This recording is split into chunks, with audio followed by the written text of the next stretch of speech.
ini kok Menteri Keuangan tiba-tiba presiden lagi di luar negeri malahan memutuskan untuk menaikkan BPN 11-12%. Itu merupakan paradoks. Saya minta tambahan 21 triliun anggaran, bukannya Kinerjanya belum bukan jelas, kinerja. targetnya apa, akhirnya Iya. tiba-tiba minta ininya. Mengapa itu tidak dilakukan dulu? Justru Menteri Keuangannya ditanya, mengapa dulu gagal? Mengapa kok sekarang buru-buru amnesti, teks amnesti yang ketiga? Itu kemana yang 300 Iya. T kemarin yang dipersoalkan oleh Mahfud MD kok tidak ada ini? Harusnya ditagih itu dulu tuh.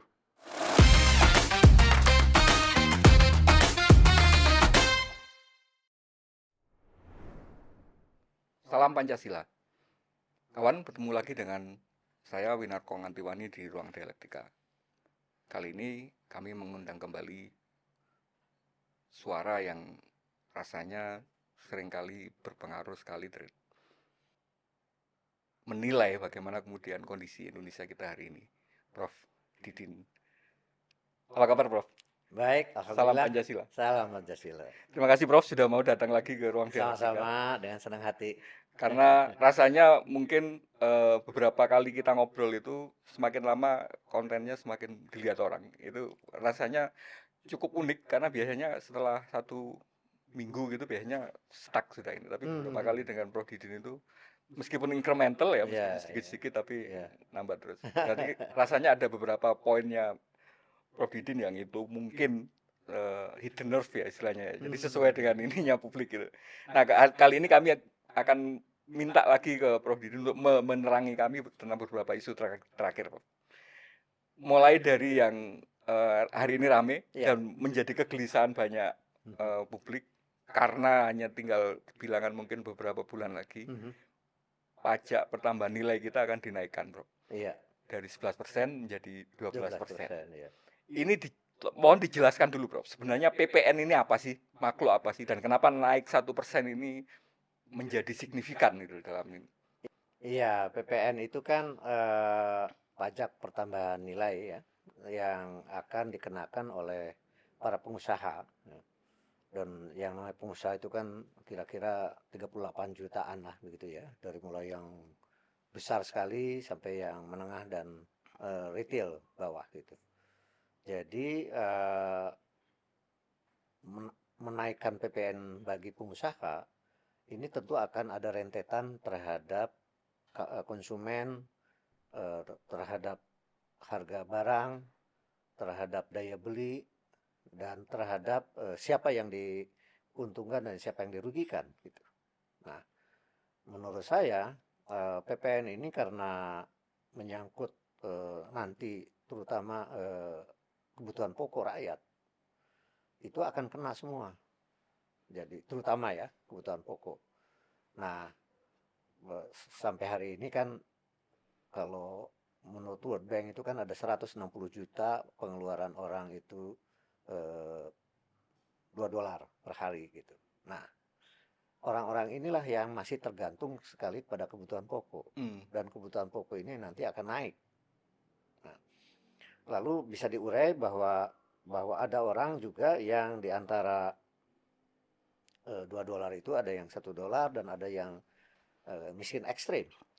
Ini jelas yang miskin ekstrim akan makin sengsara. Jadi biar clear, Prof ya. Jadi kalau pajak penghasilan itu hanya mengenai orang yang menjadi wajib pajak, tapi kalau PPN itu semua barang yang itu dikonsumsi tentu saja oleh semua orang, mau dia punya penghasilan di bawah pajak atau di atas sudah kena pajak, itu akan terdampak karena itu dibeli dan dikonsumsi oleh masyarakat. Betul. Terutama sekali lagi ini akan menyangkut kebutuhan pokok. Kalau yang sekunder dan tersier kan relatif kecil ya, yang namanya 1% peningkatan pajak. Tapi bagi kebutuhan pokok itu ada multiplier effect. Di satu pihak mungkin ada yang diuntungkan kepada grosir-grosir, kepada supplier besar, impor ekspor dan sebagainya. Tapi bagi retail di mana orang juga membeli harian ya untuk kebutuhan pokok, maka ini akan terpukul hebat gitu. Jadi kan tujuannya sebenarnya mungkin ya Menteri Keuangan. Ya, ini ngomong tentang tujuannya. Kenapa sih di awal pemerintahan Presiden Prabowo ini, Menteri Keuangan perlu merasa untuk kemudian menambah beban rakyat dalam tanda Iya, petik gitu ya. Tujuannya apa sebenarnya? kalau saya agak reserve ya. Apakah ini walaupun Menteri Keuangan itu ada langsung di bawah kontrol presiden, ini kan keputusannya dikeluarkan ketika presiden di luar negeri. Hmm.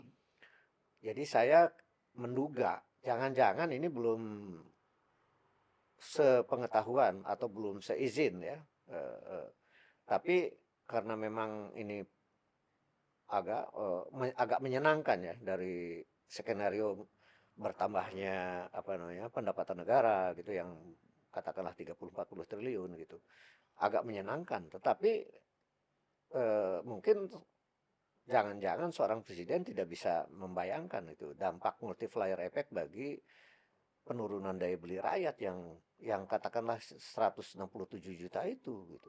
Terutama mungkin 50% dari situ ya yang akan dia menanggung harga-harga naik, dan harga naik itu kan nanti di dalam ekonomi itu akan punya rangkaian yang disebut dengan multiplier effect itu. Nah, Dampak berantainya. dampak berantai di mana kasarnya itu akan ada muncul yang miskin ekstrim, makin ekstrim, yang miskin biasa akan masuk ke miskin ekstrim, dan yang nyaris miskin akan masuk miskin. Karena lagi-lagi bahwa sebagian masyarakat Indonesia ini masih dalam perspektif kebutuhan itu masih kebutuhan pokok. Iya.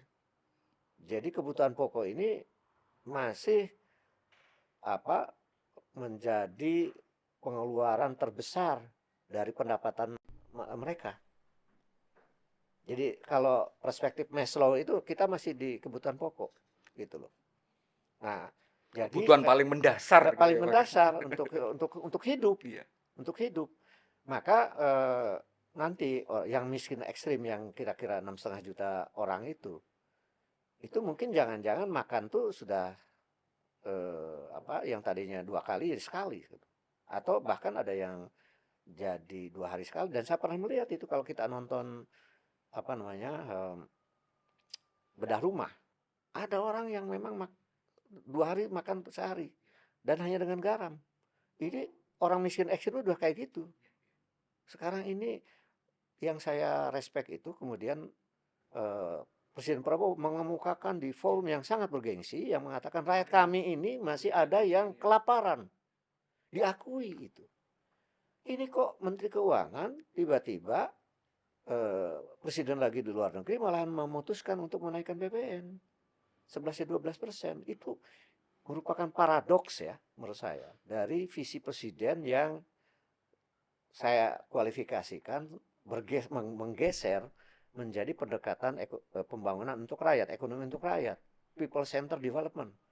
Itu saya bisa menjelaskan itu konstruksi di mana bahwa ini ada pergeseran paradigm yang dulu itu tekanannya kepada infrastruktur besar-besaran, mercusuar macam-macam gitu kan, yang sebagian besar alokasi APBN, perbankan dan sebagainya. Sekarang itu mau ke arah rakyat gitu. Apakah itu swasembada pangan untuk 4 tahun, swasembada energi, kemudian makan bergizi untuk anak-anak sekolah. Orientasinya jelas ke arah yang people center development gitu. Belum ada lagi waktu sebelum berangkat ke luar negeri dibebaskannya, walaupun itu kontroversial ya, utang kalangan UMKM. UMKM itu kan suatu tanda-tanda gitu loh. Oh, tiba-tiba ini kok mungkin hanya dengan mengatakan wah akan menambah pendapatan negara nih bangsa 30-40 triliun. Tapi kan di balik itu ternyata ada toksik gitu ya terhadap rakyat, yaitu daya beli yang akan menurun secara masif. Jadi rasanya seperti counterintuitif gitu ya. Iya. Yang dimaksud ini tapi kok yang dilakukan Iya, ini gitu. betul. Sebelum menilai itu, Bro, kemudian ini, Bro, mungkin kami bisa dibantu. Ada nggak sih sebenarnya pilihan-pilihan yang bisa dilakukan oleh seorang Menteri Keuangan Iya. untuk menaikkan kapasitas pendapatan itu Dan tanpa yang kemudian menyasar semua golongan seperti menaikkan PPN ini tadi? iya, sebenarnya sudah ada dulu. Itu kan misalnya pajak progresif kendaraan mobil. Ya, Yang ya. itu Jadi yang jelas orang kaya mampu beli jelas mobil, pajak diberi beban progresif, pajaknya ya lebih kan? besar gitu ya. Kan bisa juga sekarang pajak progresif barang mewah gitu. Jadi mobil, barang mewah, kan konsumsi barang-barang impor yang demonstration effect lumayan gede loh. Kenapa enggak itu gitu? Dengan pajak progresif barang-barang mewah itu. Ya sudah mobil, nanti sekarang barang mewah gitu. Kan banyak jenisnya barang mewah yang diimpor itu yang devisa negara lumayan besar itu untuk kalangan elit menengah ke atas itu. Kenapa enggak itu gitu loh. Dan perhitungan saya jangan-jangan lebih besar dari Kenaikan impact PPN. PPN itu. Lebih besar loh. Karena impor kita untuk barang mewah itu besar. Dan itu belum dicoba gitu ya, belum Belum, sebagai alternatif gitu ya. belum, belum.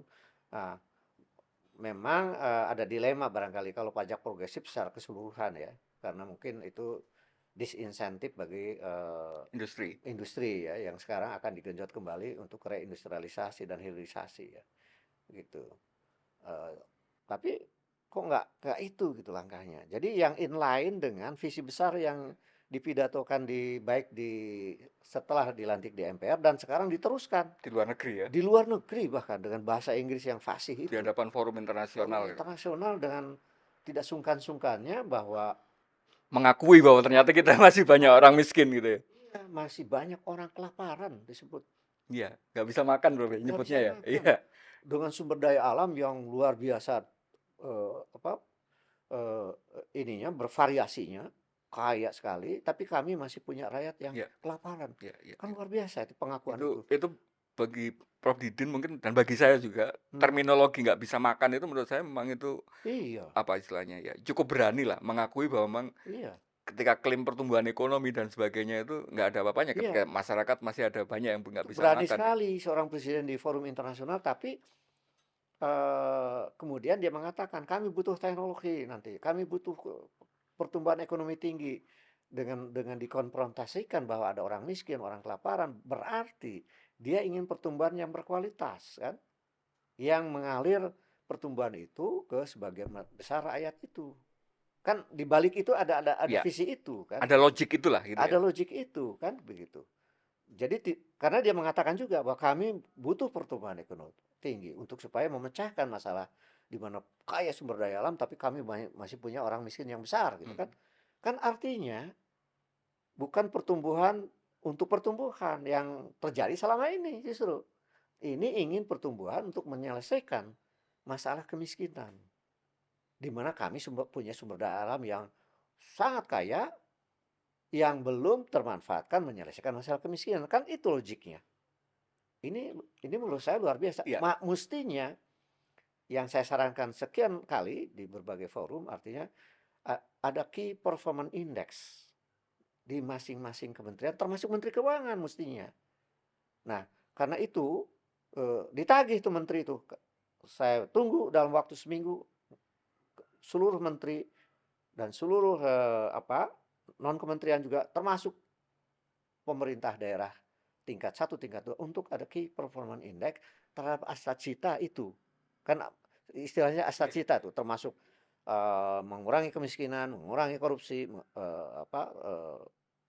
swasembada pangan, swasembada energi. Itu diminta kewajiban seluruh menteri itu menyampaikan indeks kinerja, keberhasilannya. Kalau indeks keberhasilan. timeline ada terikat waktu, ada ininya, bisa nggak sih mencapai ke sana kan gitu kan? Kalau Iya. nggak bisa apa ininya kan gitu. Nah, kan itu nanti presiden gampang tuh. Begitu udah 3 bulan, apa yang Anda tulis sebagai key performance indexnya, tentu aja diperiksa nih, relevan nggak nih? Nah, Kementerian Keuangan, Kementerian Bappenas, Kementerian apa seluruhnya. Oke, relevan. Oke, 100 hari kayak apa kemajuannya? Kan sederhana itu menurut hmm, saya. hmm. Tapi kesan saya nggak, Itu belum dilakukan. belum dilakukan. Nah, nanti akan ketahuan tuh kalau kalau sekarang ini kayak dulu-duluan nih. Oh, saya minta tambahan 21 triliun anggaran, bukannya Kinerjanya belum bukan jelas, kinerja. targetnya apa, itu Iya, tiba-tiba minta ininya dulu gitu ya. kok sekarang perlombaan minta minta anggaran naik sebesar-besarnya, bukan oh kami punya satu ukuran prestasi kementerian kami seperti ini. Terjemahan dari Astacita itu, Ya, ya.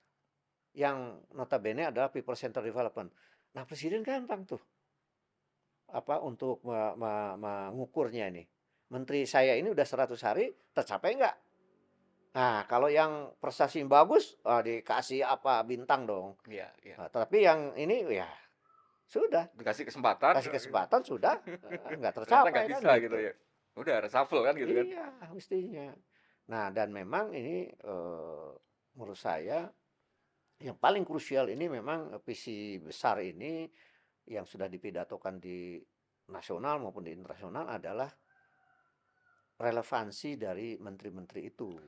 Ada dua hal lagi bro kaitannya dengan pilihan-pilihan seorang Menkeu ini tadi yang kemudian juga menjadi sorotan publik. Yang pertama, kenapa nggak melakukan perluasan basis wajib pajak? Yang ini rasanya juga menjadi PR yang nggak terselesaikan selama Betul, katakanlah 2 periode Menteri Keuangan yang betul. selama pemerintahan presiden yang sebelumnya.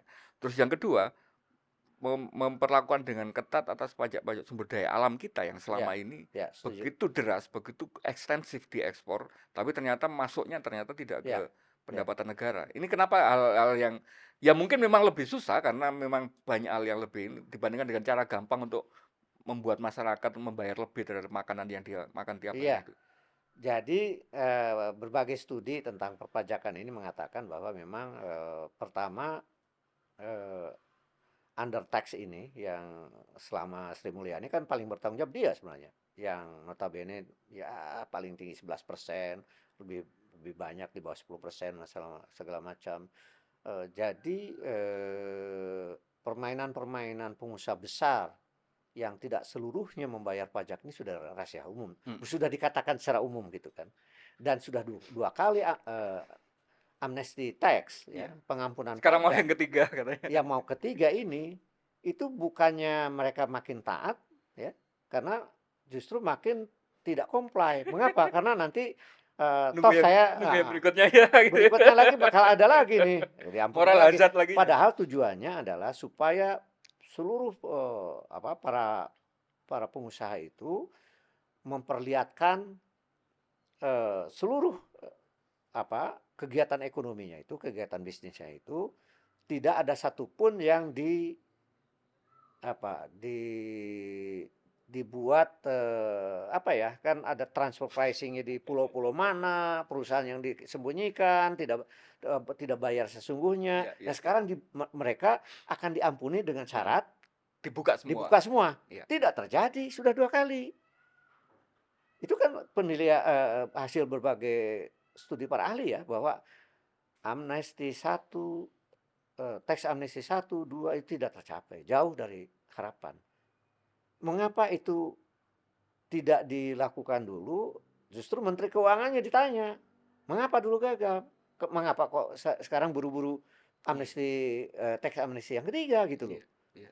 Malahan dipertanyakan, lebih tajam lagi, itu kemana yang 300 Iya, T kemarin iya. yang dipersoalkan oleh Menteri. Mahfud MD kok tidak ada ini? Harusnya ditagih itu dulu tuh oleh presiden. Kalau Harusnya, itu jelas sudah nggak perlu BPN 1% iya, lagi gitu ya. iyalah. 300 tuh. Misalnya yang tidak jelas kemarin itu.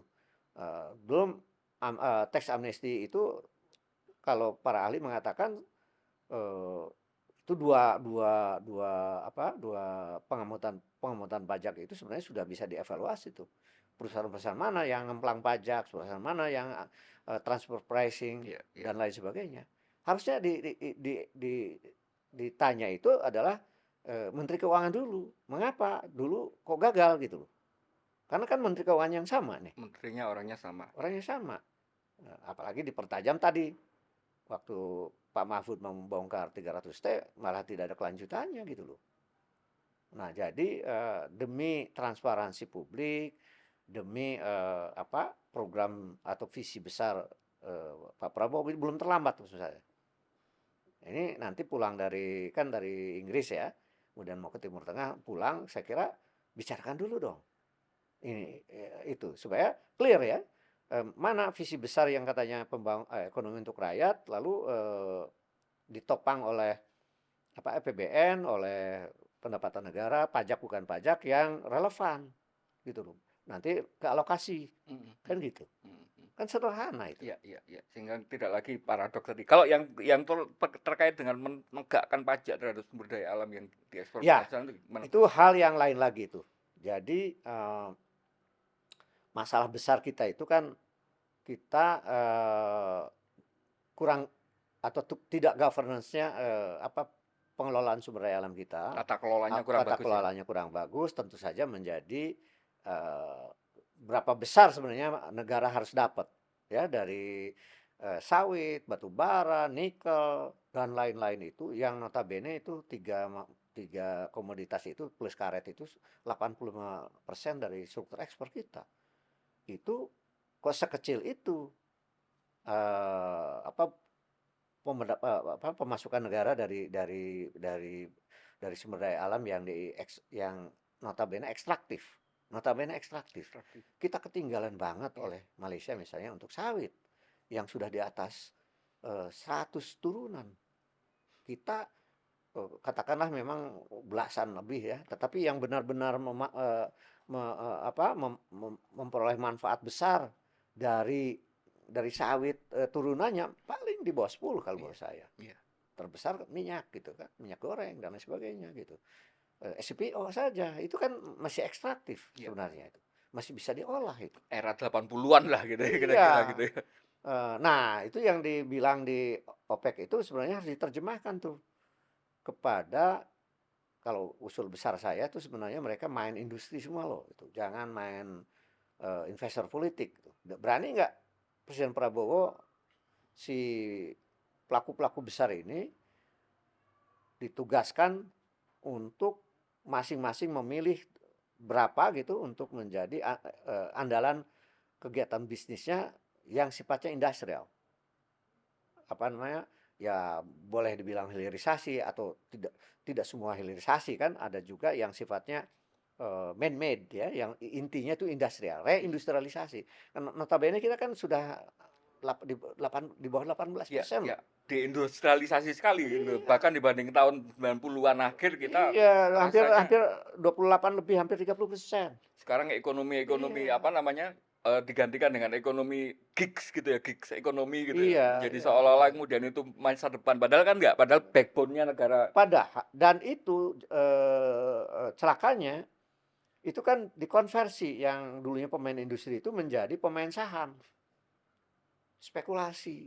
Jadi Iya, banyak iya, sekali iya. pengusaha-pengusaha ini yang karena memang peluangnya menguntungkan dan tidak ada regulasi yang membawa pengusaha-pengusaha lebih serius dengan industrialisasi, ya mereka main yang paling Iya, menguntungkan aja kan. iya, lebih aman, lebih Lebih ini gitu ya. aman gitu. Padahal Acemoglu sudah mengingatkan tuh, kalau kegiatan ekonomi ini didominasi yang ekstraktif, Iya, iya, yang tidak inklusif, maka yang terjadi ancaman fail state kan. betul. Itu Nah, biar publik tahu bahwa pemenang Nobel ekonomi terbaru, mhm. itu mengingatkan seperti itu ya, Iya. Prof. Ya saya Acemoglu bangga, itu. saya political economist sekarang ada hadiah Nobel tuh untuk political economist juga ya. Acemoglu dan dua kawan yang lain itu. Robinson, John Robinson dan satunya lagi ya. Itu biasanya kan ekonom klasik ya yang ya, ya, dapat itu. Untuk mengingatkan di tingkat nasional maupun di tingkat global bahwa kalau eh, perekonomian ini bersifat tidak inklusif, maka yang terjadi adalah kegagalan kan gitu.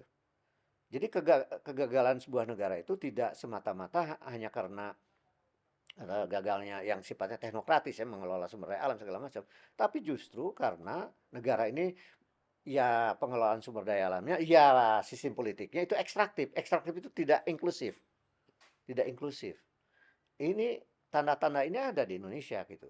Nah, saya punya harapan Pak Prabowo ini menyelesaikan ini gitu. ada tadi Prof bilang menarik, membagi apa, membuat para oligarki ini bermain di bisnis murni, tidak Ya, bermain di politik. Itu ya. maksudnya gimana, Prof? Jadi Kaitannya gini, dengan industri ya industri ini ekstraktif ini? berulang-ulang saya sudah bicara lebih dari 5 tahun mungkin ya. Kalau Indonesia ini sudah punya pengalaman dengan demokrasi politik yang ya katakanlah kalau menurut saya primitif ya. Jadi formalnya kayak modern gitu, kayak negara maju, tetapi eh, prosesnya, implementasinya, konkretnya itu adalah primitif. Karena apa? Indikasinya adalah demokrasi itu kan pilarnya itu supremasi hukum, kesejahteraan kan itu. Jadi harus menghasilkan dua hal itu. Iya, iya, iya. Tapi yang terjadi penegakan hukum masih makin jauh dari keadilan, kesejahteraan makin jauh meninggalkan rakyat. Jadi apa gunanya demokrasi dong? Jangan sampai rakyat tidak percaya pada Iya, demokrasi, itu yang bahaya. Sekarang udah mulai banyak tuh. Apa sih demokrasi iya, iya. ala barat ini? Dan udah dipertanyakan nih. Ya carilah sekarang macam-macam ya. Yang itu belum tentu merupakan solusi. Oleh karena itu para elit politik harus sadar bahwa sederhana kalau menurut saya. Bagaimana sistem politik ini dengan pemilu yang reguler itu diisi oleh sebuah kompetisi yang basisnya bukan uang. Nah, dan popularitas yang populis gitu, tetapi diisi oleh kegiatan-kegiatan politik yang memang berkualitas. Maksud saya berkualitas itu ada prasyarat yang sekarang ini menjadi tidak ada, yaitu eh, terlibatnya para pengusaha untuk menyumbang baik kepada partai maupun pada perorangan, menjadi menjadi utang politik bagi para yang pemenang yang terpilih ini. Kayak candu, makin sini makin semangat orang untuk meraih itu karena nanti wah ini kata seorang artis itu anggota DPR aja 350 miliar nih. Nah, gitu kan. Belum nanti zona nyaman yang diraih oleh para pengurus partai maupun para elit pemerintahan maupun elit politik pada umumnya.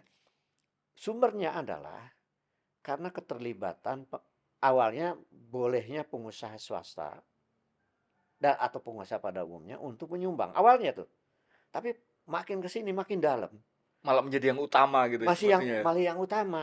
Sehingga ada satu data misalnya bahwa eh, hampir 250 kepala daerah itu MOU dengan pengusaha tertentu untuk kalau menang lalu tender Pemda itu jatuh ke dia gitu. Proyek-proyek Pemda lah yang Itu dijadikan agunan ya. kan gitu ya. Dan itu yang agak terbuka. Tapi yang tidak terbuka sekarang ditandatanganinya PIK 2, kemudian Proyek yang jelas-jelas proyek swasta tapi jadi proyek pengampunan internasional, proyek pajak, proyek strategis nasional gitu ya. PSN yang tidak ada dasarnya untuk rakyat. Apa namanya dasar untuk menentukan PSN yang proyek strategis nasional dalam benak publik adalah proyek yang menguntungkan Hajat sebesar-besarnya hidup orang rakyat. banyak gitu ya. Ya, tapi ini makin menguntungkan sekelompok orang. Bahkan yang sekarang lagi diperdebatkan PIK itu untuk siapa ini? Ada benteng segala macam kayak tembok Berlin ya, gitu loh. Dan ini konon eh, jadi tidak cocok dengan visi Prabowo yang mengatakan tidak boleh ada negara dalam negara katanya. Tidak boleh adalah sebuah kawasan hanya di etnis tertentu. Itu dikatakan oleh Murwar Sirait. Menurut saya kalau ingin memperbaiki secara progresif, lebih baik sekarang dimodernisasi sistem politik ini supaya makin kondusif untuk pertumbuhan ekonomi yang berkualitas yang diinginkan Prabowo itu. Yaitu caranya kalau mau berani gitu adalah nanti ya, apakah bisa sekarang saya nggak tahu. Yang masuk pada parliamentary threshold dibiaya penuh oleh APBN. Cukup menurut saya. Uangnya cukup. Hanya karena ini kan tidak aliran uang ini kan tidak governance saja. Kalau governance mah cukup membiayai partai politik dan elit-elitnya untuk di tingkat pusat pun daerah dari APBN atau APBD di daerah. Lalu setelah itu dilarang sumbangan-sumbangan dari Bisnis ya. bisnis gitu. Sumbangan. Jadi pelanggaran itu bagi perorangan itu adalah pidana. Bagi partai bisa dibubarkan gitu. Berani nggak? Karena untuk memutus yang saya sebut sebagai Tapi lingkaran setan ketidakbahagiaan. tapi yang sudah terkadang keluar kemarin itu gimana Prof? Dia mau untuk sukarela untuk, ya udah saya nggak dapat apa-apa, itu kan pasti nggak mau counter itu lagi. Pastilah, pastilah. Sudah keluar banyak untuk itu gitu. Yang nentang nih Sekarang pastilah. waktunya panen gitu kan. Iya. Ya setidak-tidaknya agenda ke depan lah setidak-tidaknya. Atau dipikirkan sedemikian rupa agar tidak terlalu rusak sistem politik ini dengan Iya. transaksional ini. Belum yang kata Burhanuddin Muhtadi bahwa money politik termahal di dunia itu ya Indonesia. Iya, iya. Money politik yang Itu semuanya apa? saling berkelindan Yang memang ya. berkelindan itu. Iya, iya, Dan iya, ini iya. dampaknya adalah pertumbuhan yang mediocre dan middle income trap. Kan 1.500 tahun 90, sekarang baru 5.300. Kan hanya menaik berapa? 3 kali setengah. Pak Harto dulu 22 kali naik. Jadi untuk mencapai 13.750, mencapai negara maju 2045, saya pesimis kalau dibiarkan sistem kayak sekarang. Ya, artinya tuh orang bisnis mainnya rent seeker, lalu apa dapat itu rent seeking economic activity namanya, bukan karena efisiensi supply Iya, apa market driven, bukan, tapi karena lobby, karena iya, gratifikasi dan lain sebagainya, sehingga bisnisnya juga tidak sehat. iya. Mereka pun menjadi ATM bagi orang-orang elit, tidak bahagia. Lalu orang-orang politik pun sebenarnya apa bahagia Iya, mereka? tersandera semua kan? Tersandera, saling sandera jadinya. Ini kan tidak bahagia. Jadi ada lingkaran setan ketidakbahagiaan kalau menurut saya. Baik bisnis maupun politik. Dengan sistem yang sekarang ini. Yang disebut Acemoglu itu adalah extractive institution Institution. maupun ekstraktif Industri. ekonomi. Iya, iya, iya. Tidak inklusif, tidak adil gitu. Tidak ada semacam eh, eh, kesempatan bermain yang setara, Ya, karena kemudian orang-orang yang sudah memegang sumber daya ini pasti akan semakin mengakumulasi gitu. mengakumulasi dan dia terus akan mempertahankan kekayaan itu, bahkan meningkatkan kekayaan itu dengan segala cara. Itu sudah hukum besi ya, dimanapun. Kalau ini dibiarkan, di Amerika sendiri sampai sekarang belum juga hilang tuh. Karena indeks oligarki di Amerika juga tinggi. Tapi setidak-tidaknya jauh lebih sehat ketika sebelum ada Sherman Act. Iya, iya. Nah, jadi Amerika, Pembatasan ini ya, apa sumbangan-sumbangan itu ya.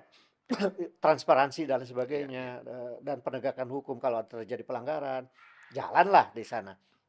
Tapi negara berkembang yang patut dicontohkan jangan Amerika lah, jangan negara maju itulah. Malaysia sudah lebih baik di dalam transparansi, di dalam penegakan hukum, pengadilannya tidak ada mafia peradilan, perdana menteri yang korupsi ya, dihukum seumur hidup dan lain sebagainya. Jalanlah itu. Kemudian industrialisasi jalan. Sawit udah di atas 100 turunan. Otomotif sudah ada Mobdas. Kita kan semuanya belum. Iya, iya, iya. Ya karena kita terus berada di dalam satu sistem yang makin involutif namanya. Jadi jalan di Semakin ke tengah, dalam, jalan tidak semakin mengecil, semakin makin mengecil. mengecil.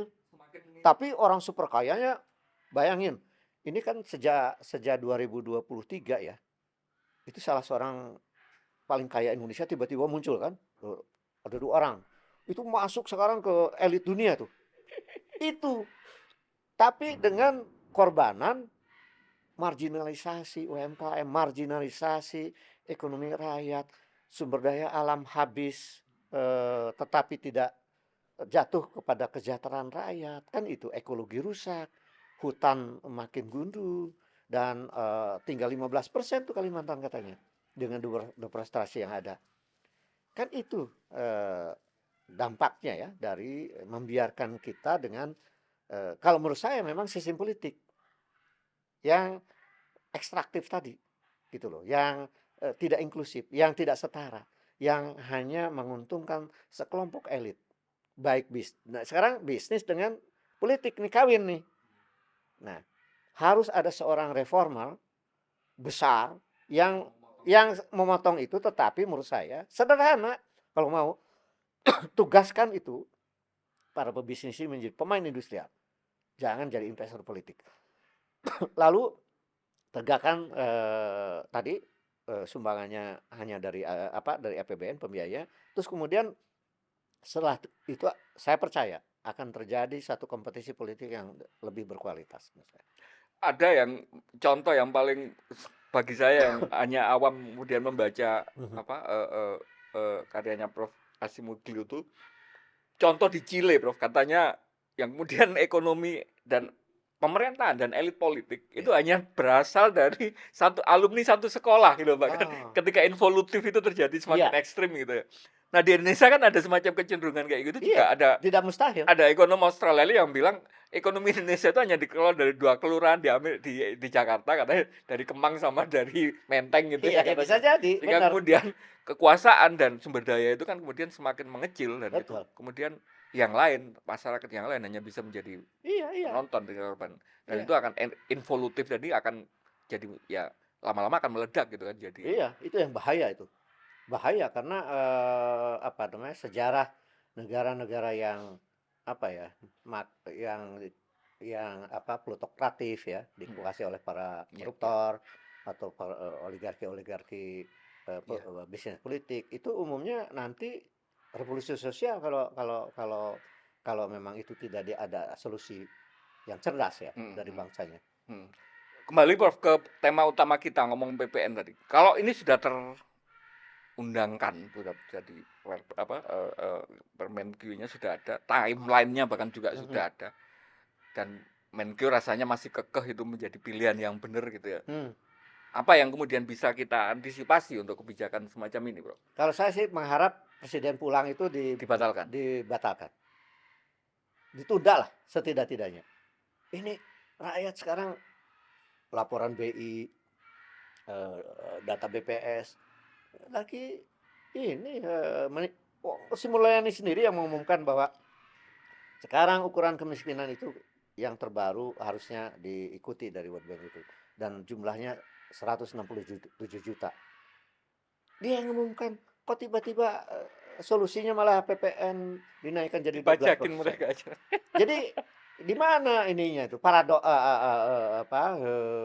logiknya? Ini paradoks dari seorang yang paling bertanggung jawab untuk pembiayaan pembangunan Yang itu. diomongin apa, yang dilakukan apa Iya, gitu ya. iya. Nah, saya kira saya mengharap Presiden Prabowo untuk mendiskusikanlah dengan Sri Mulyani ini, dengan suara-suara masyarakat yang sudah eh, besar sekali ya, publik menyampaikan pertimbangan-pertimbangan, para ahli dan sebagainya. Coba setidak-tidaknya ditunda, ditunda. Dan carilah sumber-sumber yang mungkin jauh lebih besar penerimaan negara yang bisa didapat. Tadi seperti saran pajak progresif untuk barang-barang mewah misalnya, dan lain-lain. Ada yang lain lah, ada yang lain juga.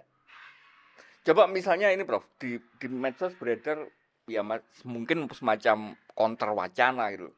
Bahwa justru tujuan untuk meningkatkan pendapatan negara dengan PPN itu sebenarnya malah tidak otomatis berhasil gitu. Kalau secara logika katakanlah menaikkan ini dari sisi apa menaikkan 1% dari keseluruhan pendapatan negara, barang yang beredar itu kan otomatis nambah itu. Ternyata kan itu tidak otomatis seperti itu karena bisa jadi kemudian daya beli melemah dan Iya, sebagainya. iya. Dan Itu mungkin bisa dieksplor lebih jauh. Kenapa iya, logik itu tidak selalu otomatis? pertama gini, kondisi jadi menaikkan pajak yang sifatnya apa tadi barang ya, eh, pengusaha-pengusaha itu, apalagi ini tidak tidak terbatas pada pengusaha manapun gitu. Itu kalau satu negara itu dalam kondisi lagi bagus-bagusnya, rakyatnya daya belinya lagi sedang tinggi, pertumbuhannya juga tinggi, kemudian bisnis lagi booming, geopolitik juga mungkin di konstelasi global juga tidak mengganggu, itu boleh, boleh saja menaikkan itu, karena itu akan memicu apa nantinya katakanlah bisnis yang makin meningkat.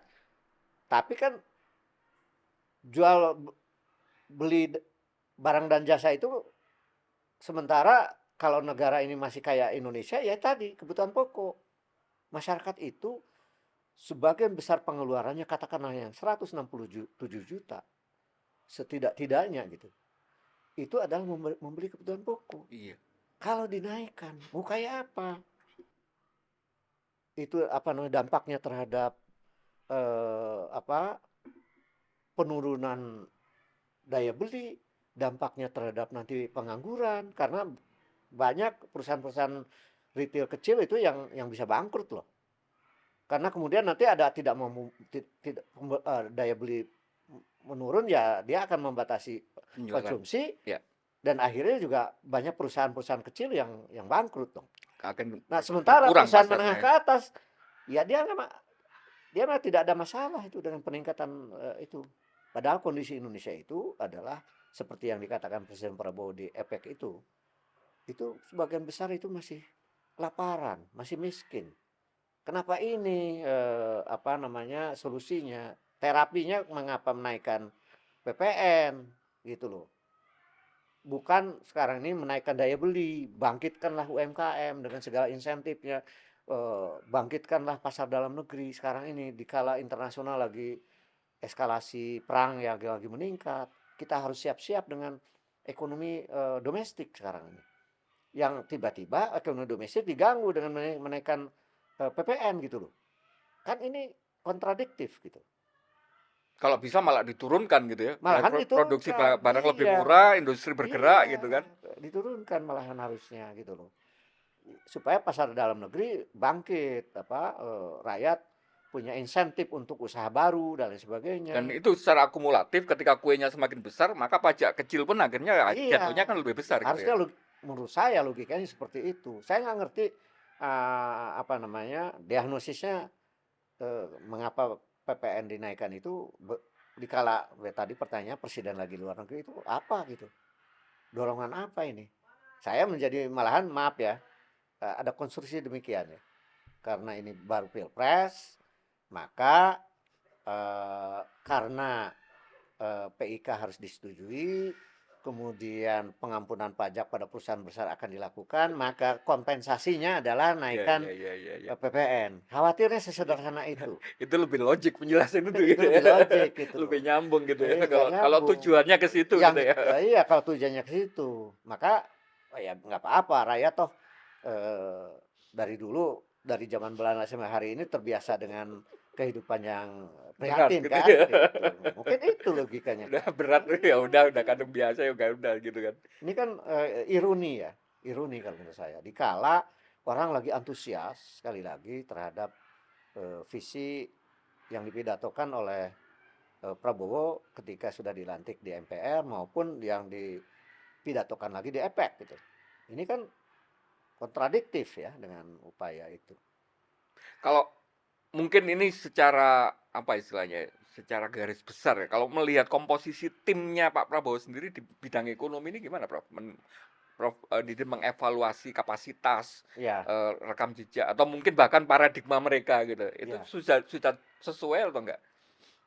Ya, pertama memang Presiden Prabowo kalau melihat kampanye 2014, 2019 dan sekarang tiba-tiba menang dan kemudian dia ungkapkan secara apa ya fantastik lah pidato seorang presiden di MPR, semua orang Mengapresiasi lah. mengapresiasi, apalagi diulang di dunia internasional gitu. Nah, kalau melihat di tim ekonomi partai, memang kayaknya sih tidak terlalu hebat gitu. Tapi kan dia punya koalisi, gitu loh maksud saya. Di partai yang lain ada yang berkelimpahan itu expertise itu gitu loh. Eh, dan kalau sekarang ini begini menurut saya, kalau sudah terpilih jadi presiden, ahli-ahli yang ada di Iya. Indonesia untuk mendukung visinya itu siapapun bisa dipanggil kok. Iya, iya, iya. Jarak itu memang ada terbatas dari partainya gitu, atau koalisi pun gitu. Sekarang banyak ekonom, ahli-ahli yang independen, panggil dong. Ini kan aset bangsa gitu. Eh, Bagaimana nih visi besar ini diterjemahkan Iya. kepada apa? Bagaimana APBN, bagaimana Hmm, hmm. tax ratio, bagaimana reindustrialisasi. Ini challenge nih, Iya, ini tantangan bersama gitu. Ayo tinggal kita dipanggil ini. nih ekonomi independen kayak para ahli independen, banyak lah, tidak perlu selalu dari partainya kan. Dan mungkin takutnya kalau kemudian pengamat atau para ahli pun sudah menjadi bagian dari oposisi atau apa. Sekarang bisa diseleksi kok dengan apa, intelijen ekonomi, intelijen politik, dan tapi untuk dalam rangka kebaikan ya. Iya. Mana mana yang masih bisa dipanggil oleh presiden untuk kepentingan bangsa, para ahli itu lalu terjemahkan nih. Ini bagaimana sih yang terbaik Ya, ya, untuk ya, ya. swasembada pangan dalam waktu 5 tahun? Hmm, hmm, hmm. Supaya, Roadmap mana yang kira-kira nah, paling masuk akal gitu iya ya? yang masuk akal. Bandingkan beberapa ahli, ambil keputusan kan gitu. Ya. Nggak usah ini, panggil saja gitu. Kalau memang terbatas resources yang ada di internal gitu kan. Itu menurut saya solusinya. Negara kok kita Negara ini punya loh, ini. negara orang-orang hebat tuh banyak, cukup banyak lah, dan relatif independen yang kepentingannya adalah bukan kepada Politis gitu ya. politis atau apa iya politis dalam Politik arti praktis politik gitu. praktis masih ada kok, masih banyak kok. Panggil saja, lalu beri pekerjaan untuk merumuskannya, katakanlah dalam waktu yang singkat, bisa bisa seminggu 2 minggu gitu merumuskan itu bisa. Hmm.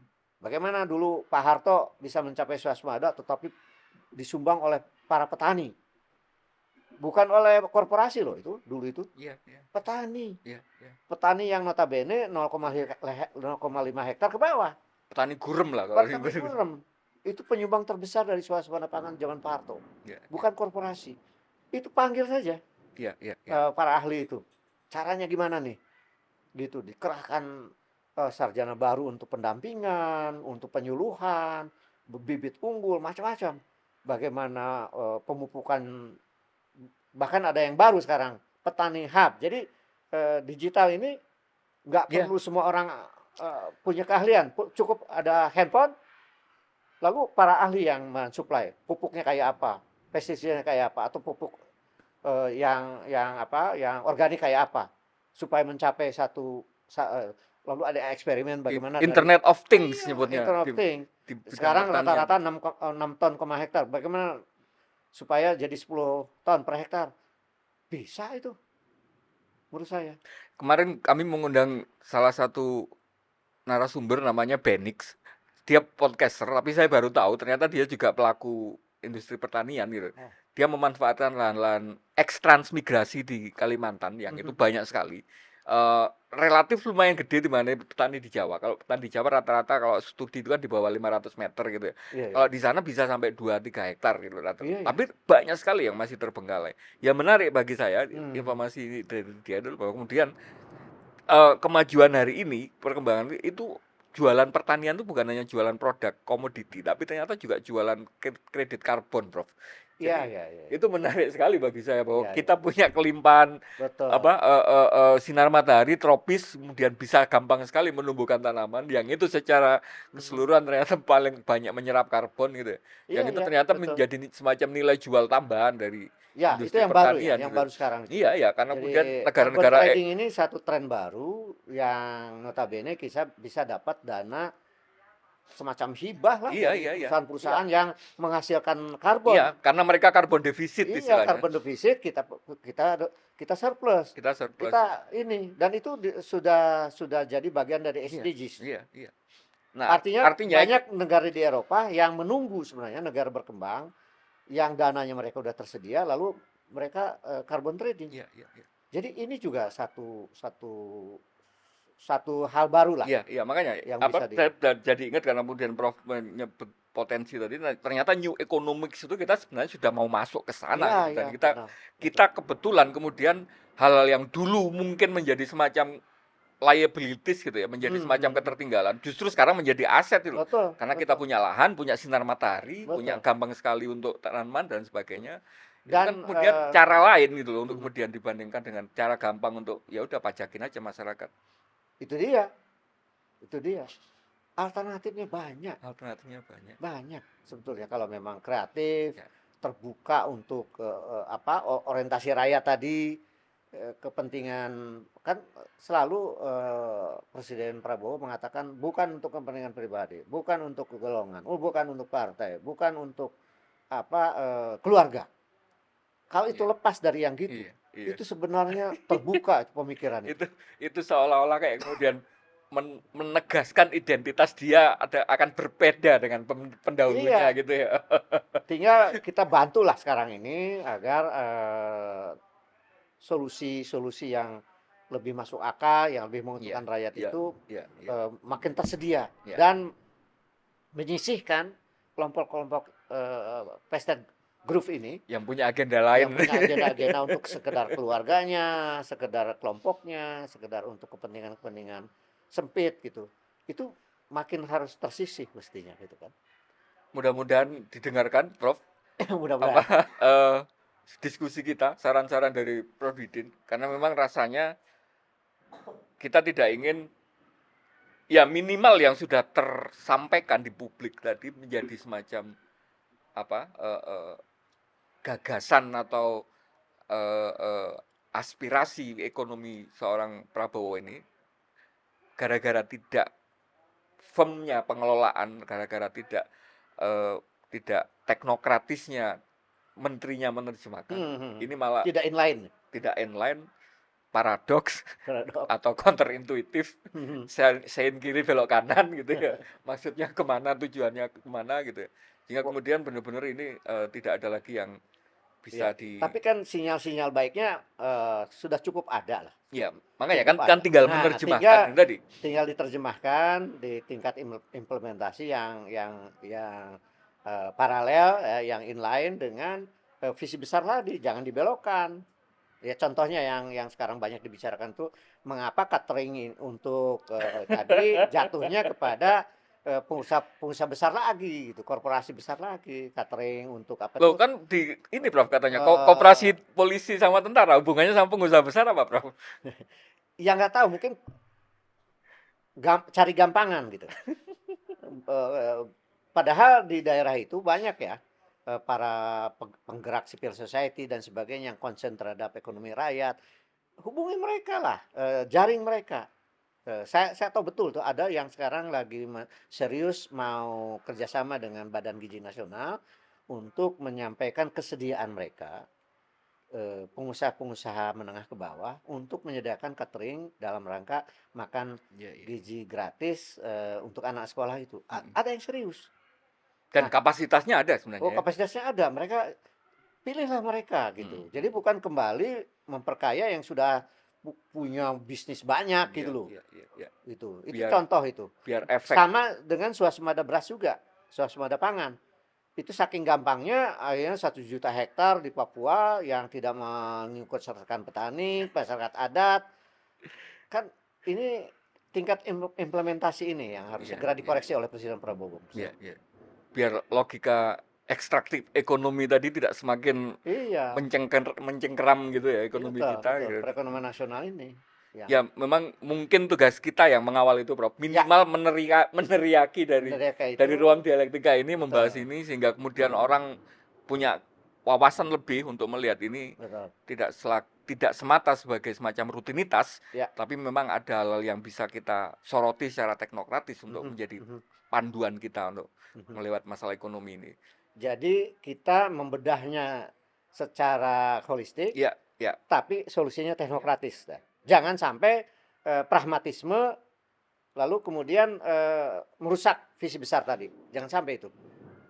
Dan Ya, ya. saya kira timnya, kalau Presiden Prabowo masih di Eropa, timnya bisa mencatat untuk didiskusikan lah. Ya. Ya, apa yang disampaikan oleh kita ini.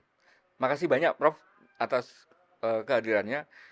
Sama-sama. Mungkin kita akan membahas lebih detail nanti masalah program makan siang bergizi ini. Ya.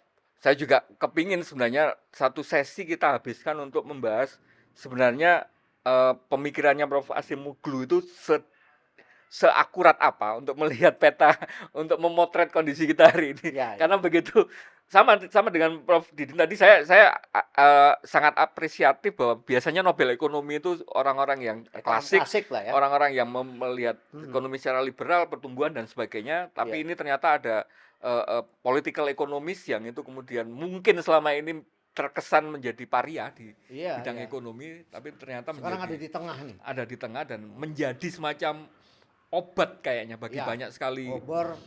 problem ekonomi di negara-negara berkembang di Asia, Iya, Afrika, iya. termasuk kita gitu kan. Iya. Nah, mungkin kalau nanti ada kesempatan saya ingin diterangkan lebih detail Betul. Prof tentang Dengan senang hati ya. pemikiran-pemikirannya Iya, Prof iya. Hasimoglu dan Prof Robinson ini sehingga kita juga lebih cerah gitu untuk masalah ekonomi gitu. Baik. Makasih banyak Prof Didin. Sama-sama. Kita ketemu di ruang dialektika berikutnya. Salam Pancasila, Prof. Salam Pancasila. Assalamualaikum. Waalaikumsalam.